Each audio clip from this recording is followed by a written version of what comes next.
Hello to everyone checking out the Platinum Mask YouTube channel. I have with me Koedi Nealy, who's the founder and creator of Grace Ministry. And this is an organization that's, has currently a few different projects and programs out and really is trying to tackle some of the dangers and complications behind the homeless situation in the Houston area. So honestly wanted to just thank you again, Koedi, for not just being able to take out the time to kind of explain, the founding of this organization, what you do with them, but kind of, what even sparked your interest from the beginning, I guess, when it came to the homeless issue in Houston. Yes, of course. Thank you so much for having me. I'm so excited to, jump on in and get started. For sure. Well, I guess I wanted to first ask about, your original upbringing. Did you, I'm not too familiar. I go out to Houston every now and then with friends or anything, but I guess what was when you were growing up, what was the homeless situation like? Were you, around the environment, or were you on a different part of the city, or how did that go? Yeah, so I actually grew up in a city not in downtown Dallas. It was kind of like a suburb. It's called Cypress. And there was homeless people there because they're kind of everywhere. So I was around them, but I wasn't very familiar with the concept or what. I saw people holding signs, but I didn't necessarily know what that meant because I didn't live downtown area where it is very bad.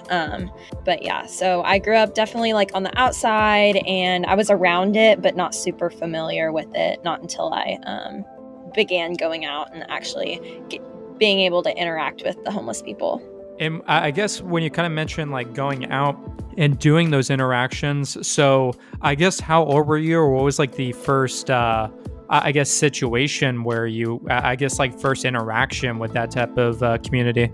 Yeah, so I, as much as I can remember, I was really young, so it's hard for me to tell all the details about that, but I do remember I was about 7 or 8 years old, and I just remember my heart breaking when I would see people on the side of the road, and I would always ask my mom if we could stop and give them food or give them money or just kind of do whatever, because I was I read their signs, and I was just really sad for them, because thankfully I grew up in a family. We were just very blessed, and so I didn't really have those struggles, and I knew I couldn't relate to them, but I just really felt my heart just break for them. And when you kind of brought up the, with your own family members kind of understanding, and you kind of getting that empathetic side from family members, I was kind of wondering, do you come from where your parents or family, were they naturally into philanthropy, or how did that go? Yeah, so I grew up at a Christian school, K through 12th grade, and we went to church every Sunday, and I very much learned from my parents just how to be kind and how to love others, no matter their situation. So I remember learning in Sunday school that, people might look different and have different situations, but, at the end of the day, we're all the same, and we all should just love each other. And so growing up with that instilled in my brain and in my mind, every single day, and just learning how to be kind to others, I guess it just really led into everybody. And I guess in that first interaction, I remember kind of reading up on really with the, the pennies being such a large component behind what you're doing. So I guess where did that original idea come from? Yeah, so when I was about 7, like I said, I began to notice homeless people.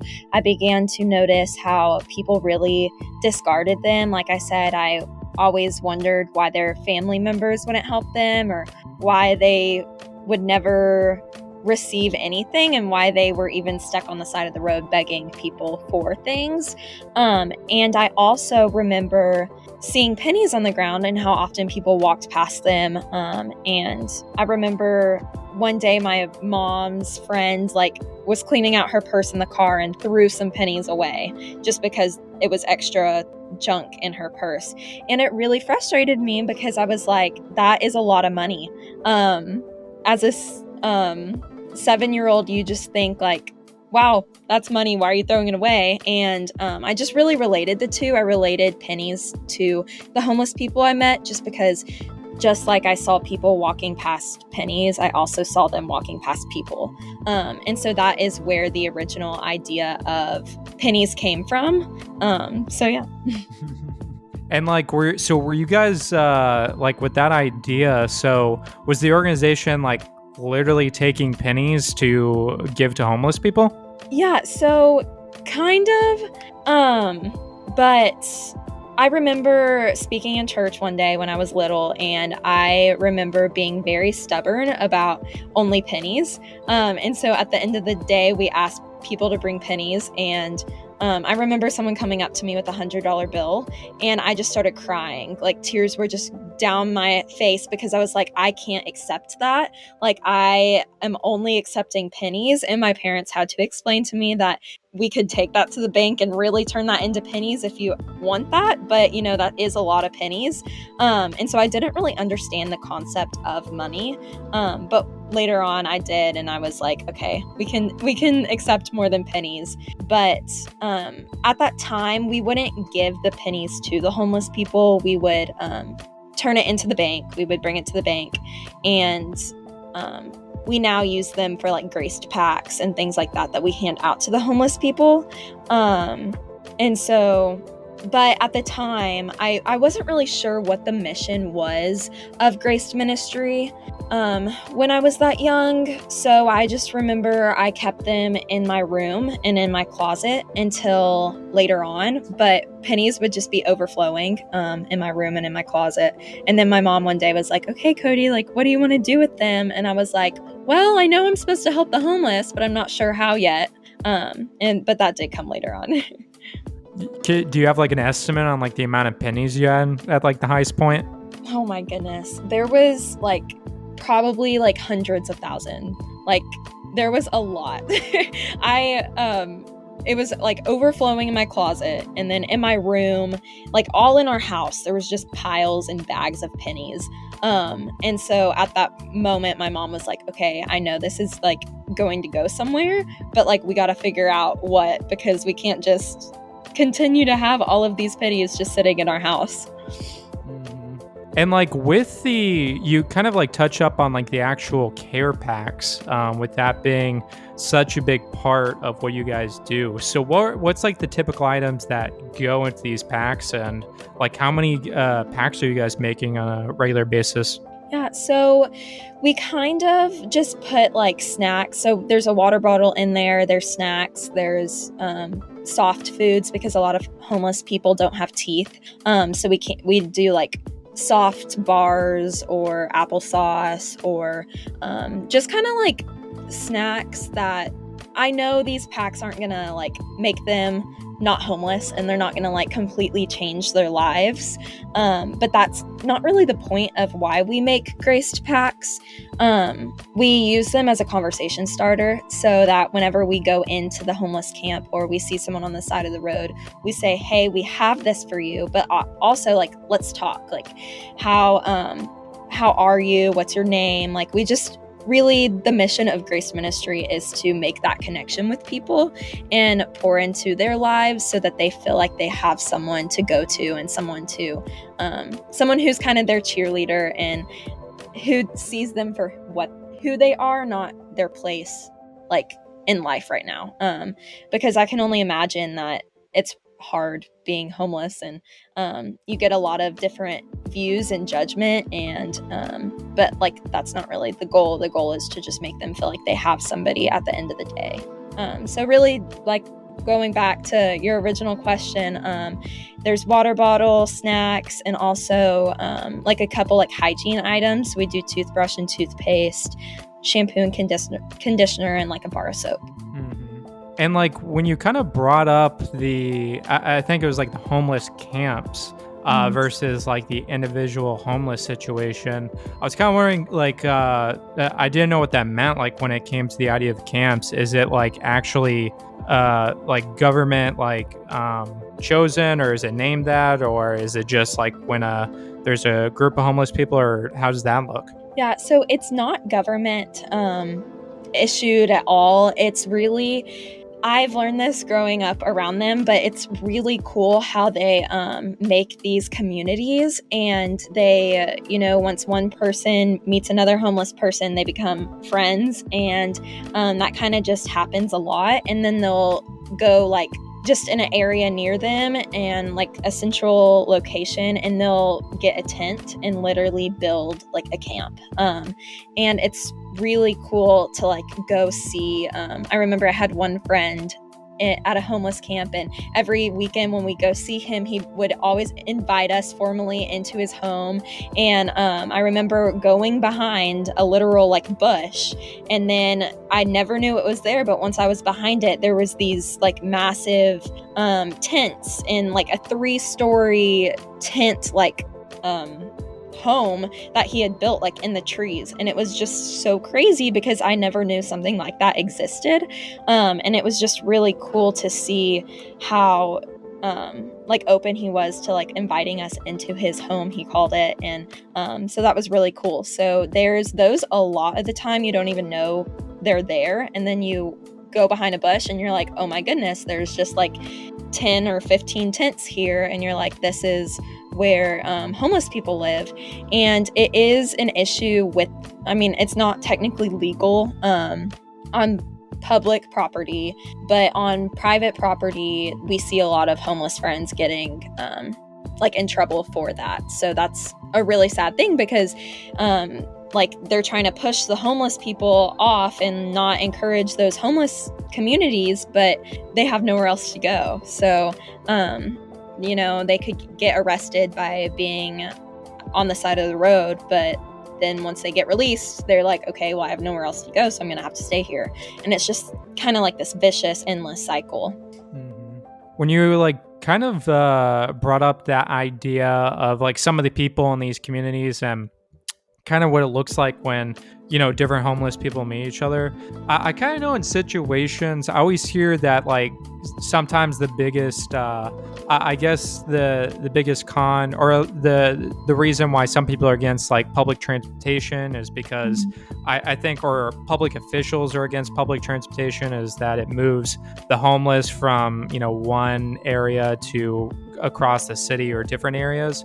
I was kind of wondering, like in your I guess work with these communities, like is it traditionally like, and typically in these areas, are they similar homeless faces? Like do they stay in the same area, or do homeless people like move from one part of the city to another part rapidly, or how does that normally go in Houston? So from what I've experienced, most of the time they stay in their spot. They kind of find their area and their friends, and they stay there. I've been doing outreach at the same 5 or 6 locations for the past 4 years, and continuously I see the same faces. Some weeks I might miss them, but it's just because, but next week, I'll see them again. So I feel like they really stay in the same city area, but some of them have jobs, and so they have to like use public transportation to get to their job, which is a great thing, but people don't always realize that homeless people could have jobs, and that's just reality. So yeah. And like, what kind of like on those in those stories, like, have you had conversations with what type of I guess like work were I guess like these different homeless communities doing? So there's a group that I know of for sure who kind of started their like a little like car washing business. So every single day they go out and they just say like, for $5 we'll wash your car. So I know like sometimes we've reimbursed or resupplied them with car washing materials. It's just a rag and a spray bottle, and they do that every single day. Some have real like actual business jobs, and they go work at Boost Mobile or I don't know, just like different small companies who are looking to hire and looking to help people who are trying to get back up off of their feet. So it kind of ranges. Yeah. Mm-hmm. Like, has that ever been like a major issue, like in those conversations, or like, have anyone like brought up to you on the idea of, I guess, like it being difficult to find something in the business world or like hiring practices when you don't have a home? Yeah, it is very hard because so it's kind of like it's just a very broken system, and it's really hard because I feel like they're left in this cycle, and you can't get a job without a driver's license, and you can't get a driver's license without an address, and you can't get an address without a house, but you can't have a house without a job or money or income. So they're just kind of stuck in this cycle that you know we've given individuals like a PO box before just so that they could receive their like check in the mail because and have like an address to put on for their job. And it's not Grace Ministry, but like me individually, Grace Ministry doesn't do that, but I have like as an individual, just because I'm like I loved this family, and I was like we need to be able to he needs to be able to go to work to support his family, but couldn't because he didn't have an address to put down. So it is really hard. And I feel like that's something that the system's kind of failing people on. And I don't know. I would love to change that one day. I'm not sure how to, but yeah. Mm-hmm.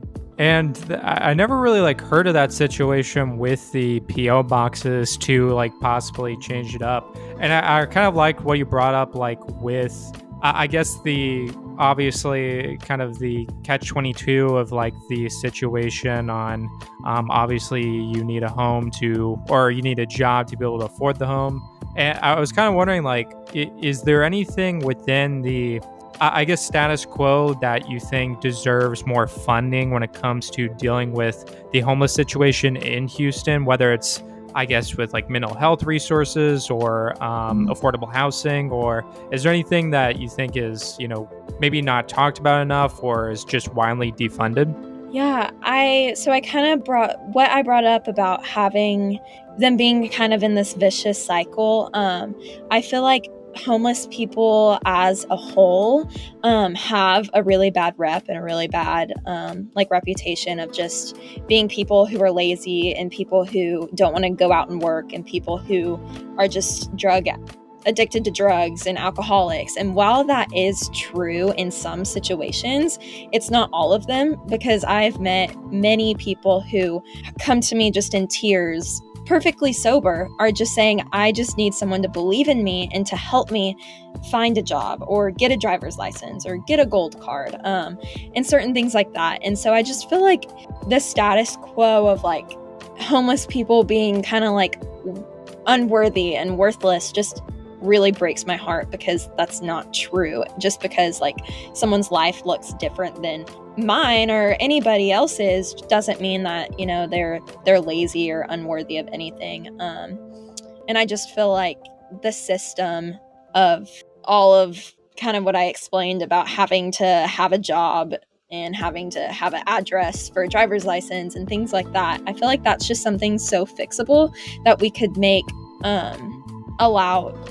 we could allow homeless people to be able to find jobs or find work in the community.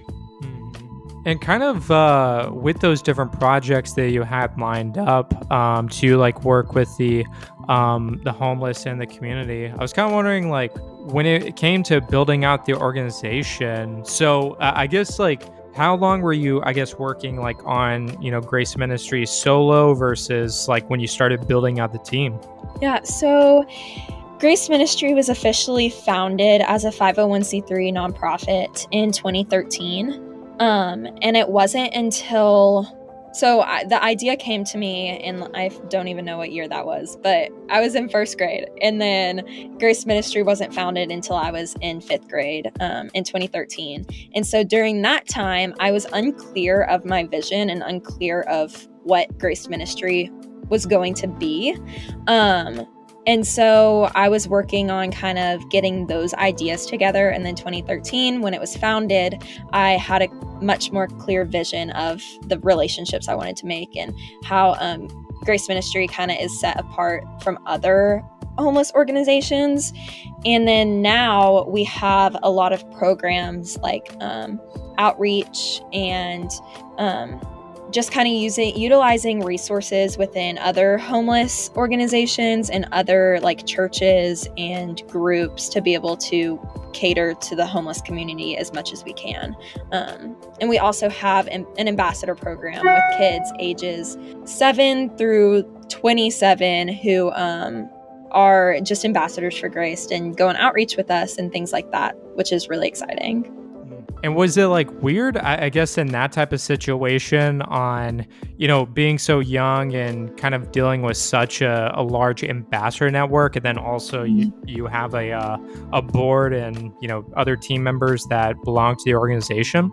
Yeah, so it was definitely different. I mean, we had now we have a board, and we've always had a board of directors since 2013, but it's definitely grown and improved a lot since then, which is very exciting.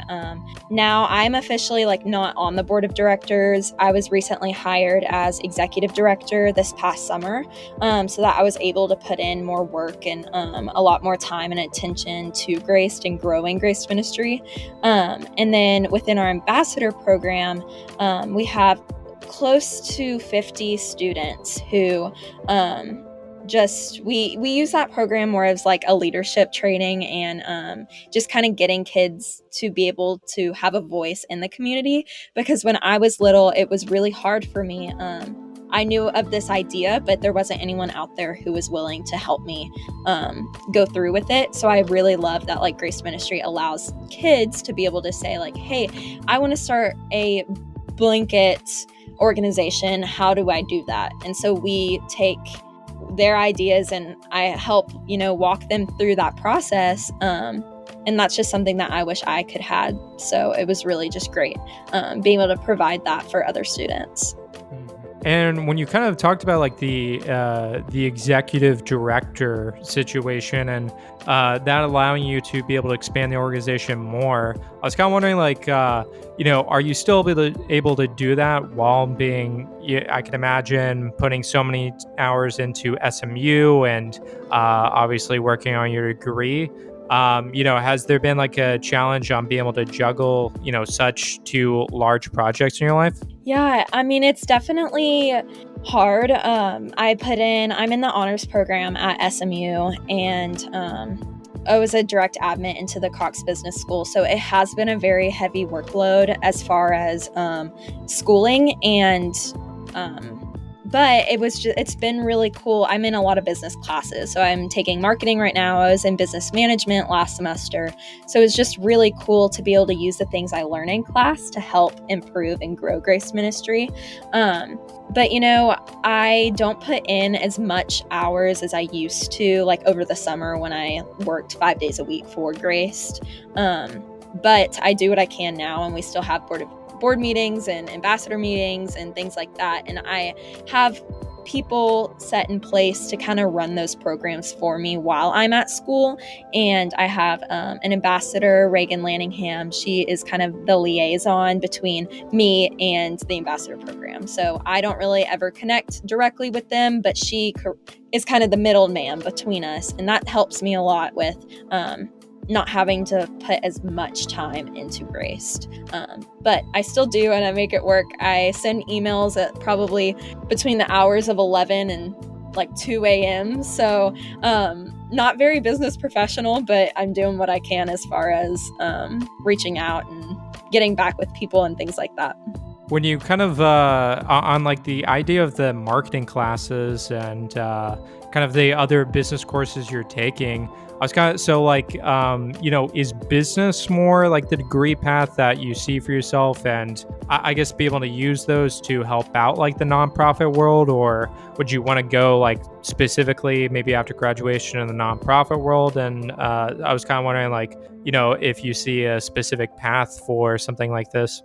Yeah, so I have officially declared business management as my major, but I'm looking at minoring in human rights and maybe public affairs.